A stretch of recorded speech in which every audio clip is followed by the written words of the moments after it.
అందరికీ నమస్కారం. జై శ్రీరామ్, జై జై శ్రీరామ్. ఓం ఓం సరస్వతి నమః. గురుర్బ్రహ్మ గురుర్విష్ణు గురుదేవో మహేశ్వర గురు సాక్షాత్ పరబ్రహ్మ తస్మై శ్రీ గురవే నమః. శ్రీరామ రామ రామేతి రమే రామే మనోరమే సహస్రనామ తత్తుల్యం రామనామ వరాననే. మనం ముందు సర్గలో వనవాసమునకు సిద్ధపడిన శ్రీరాముని విషయమున దశరథుడు కడు దుఃఖితుడగుట, శ్రీరాముడు తండ్రిని పలు విధముల ఓదార్చి ఆయన నుండి సెలవు గైకొనుట గురించి తెలుసుకున్నాము. రామాయణము అయోధ్యాకాండము 35వ సర్గము. సుమంత్రుడు కైకేయిని హెచ్చరించుచు ఆమెకు హితబోధ చేయుట. దశరథుని రథసారథి అయిన సుమంతుడు మూర్ఛ నుండి తేరుకొనిన పిదప పట్టరాని కోపముతో ఊగిపోయెను. శిరస్సును అటునిటు కదల్చెను. పదే పదే నిట్టూర్చెను. ఆవేశమును ఆపుకొనలేక ఒక చేతిలో మరి ఒక చేతిని ఉంచి వాటిని పిండినట్లు చేసెను. పండ్లు పటపట కొరికెను. కన్నులెర్ర చేసెను. మనస్సు ఉడికిపోవుచుండుటచే అతని దేహకాంతి మారెను. పొంగి పొరలుచున్న పరితాపమును ఆపుకొనలేక అతడు కోపోద్రిక్తుడాయెను. కైకేయి నిర్దాక్షిణ్య ధోరణికి లోలోన అతడు మండిపడుచుండెను. అతడు తన వాడి అయిన మాటల బాణములతో ఆ కైకేయి హృదయమును ముక్కలు ముక్కలుగా చేయసాగెను. ఆమె గుండెకు తూట్లు పడునట్లుగా అతడు పలుకుచున్న తీవ్ర వచనములు వజ్రముల వలె కఠినములై ఆమె నసాలమునకు అంటుచుండెను. ఓ కైకేయి, దశరథ మహారాజు నీకు మాత్రమే కాదు, సహజముగా ఈ జగత్తునందలి సకల చరాచర ప్రాణులకును నాథుడు. అట్టి మహాప్రభువును తృణీకరించి ఇట్టి ఘోర కృత్యమునకు పాల్పడితివి. నీవు ఇంతకంటేను చేయగలిగిన దుష్కార్యము ఏమియుండును? దీనిని బట్టి చూడగా నీవు నీ పతినే గాదు, ఈ ఇక్ష్వాకు వంశమునే పూర్తిగా రూపుమాపెదవని నేను తలంతును. దేవేంద్రుని వలె అజేయుడును, మేరునగ ధీరుడును, మేరు పర్వతము వలె చలింపని వాడును, మహాసముద్రము వలె గంభీరుడును, మహాసముద్రము వలె శోభకు గురికాని వాడును అయిన దశరథ మహారాజును నీ కుటిల చేష్టలతో పరితపింపజేసితివి. ఓ దేవి, దశరథ మహారాజు నీకు పతి. అతడు నిన్ను అన్ని విధములుగా పోషించువాడు, కోరిన వరములను ఇచ్చెడివాడు. అట్టి ప్రభువును నీవు అవమానింపదగదు. స్త్రీలకు 1,000,000 మంది పుత్రుల కంటెను భర్తను అనుసరించుటయే శ్రేయస్కరము. రాజు పరలోకగతుడైనచో అతని కుమారులలో జ్యేష్ఠుడు రాజగుట ఈ ఇక్ష్వాకు వంశ సంప్రదాయము. పరంపరగా వచ్చుచున్న ఈ ఆచారమును దశరథ మహారాజు జీవించి ఉండగనే మంటగలుప బూనుకొంటివి. నీ కుమారుడైన భరతుడు రాజై ఈ నేలను ఏలుకొనుగాక. శ్రీరాముడు వెళ్ళేడి వనములకే ఆయనను అనుసరించి మేమును వెళ్ళెదము. ఇట్టి పరిస్థితులలో నీ రాజ్యమున ఏ బ్రాహ్మణుడును నివసింపజాలడు. అట్టి దుఃఖస్థితిని ఏర్పరచుటకై నీవు పూనుకొనుచుంటివి. అయోధ్యలోని పౌరులు, రాజ్యములోని ఇతర జానపదులు మొదలగు వారితో గూడి మేమందరమును శ్రీరాముని మార్గమున నడిచెదము. ఓ దేవి, బంధుమిత్రులు, బ్రాహ్మణులు, సాధువులు మున్నగువారు నీ రాజ్యమును వదిలి వెళ్ళెదరు. అట్టి రాజ్యము వలన నీకేమి లాభము? నీవు ఇట్లు అధర్మమునకు ఒడిగట్టుచున్నను ఈ నేల ఏల బ్రద్దలగుట లేదు అని నాకు ఆశ్చర్యము కలుగుచున్నది. శ్రీరాముని నిర్దాక్షణ్యముగా వనముల పాలు చేయుచున్న నిన్ను వశిష్ఠాది మహర్షులు తమ చీత్కారములచే భయంకరమైన శాపాయుధములచే ఏల దహించి వేయుటలేదు. ఇదియును నాకు ఆశ్చర్యమును గొల్పుచున్నది. తీయని పండ్లను ఇచ్చునట్టి మామిడి చెట్టును ఏమాత్రము ఆలోచింపక గొడ్డలితో నరికివేసి వేప చెట్టు పాదునకు పాలు పోసి పెంచినను అది ఆ వేప చెట్టు చేదు పండ్లనే ఇచ్చును గాని మధుర ఫలములను ఇయ్యదు గదా.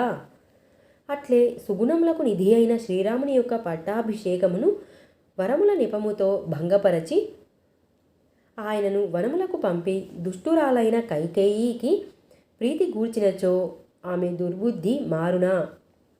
ఓ కైకేయి, వేప చెట్టు నుండి తేనె గారదు అనున్నది లోకోక్తి. అట్లే నీ తల్లి యొక్క దుష్ట స్వభావమే మూర్ఖపు పట్టుదలయే నీకును వచ్చినది. మీ తల్లి మూర్ఖపు పట్టుదలను గూర్చి ఇదివరకే మేము ఎరుగుదుము. ఒకానొక గంధర్వయోగి మీ తండ్రికి శ్రేష్టమైన ఒక వరమును ప్రసాదించి ఉండెను.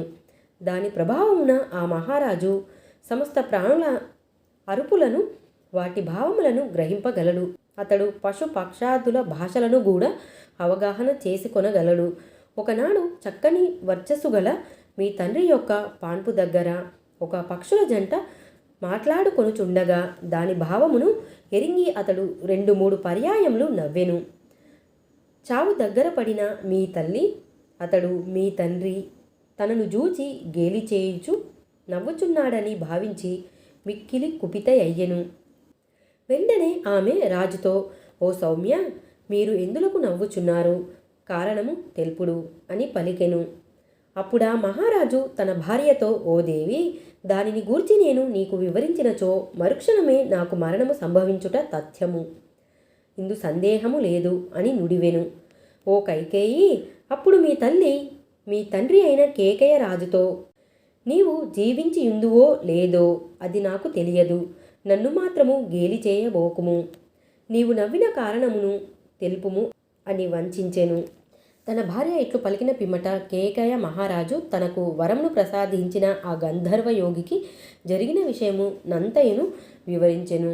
అంతటా వరమునిచ్చిన ఆ సాధువు రాజుతో ఇట్లు నుడివెను. ఓ రాజా, నీవీ విషయమును ఆమెకు తెలిపినచో నీకు చావు తప్పదు. ఆమె మరణించినను లేక ఏమైనను ఈ రహస్యమును తెలుపవలదు.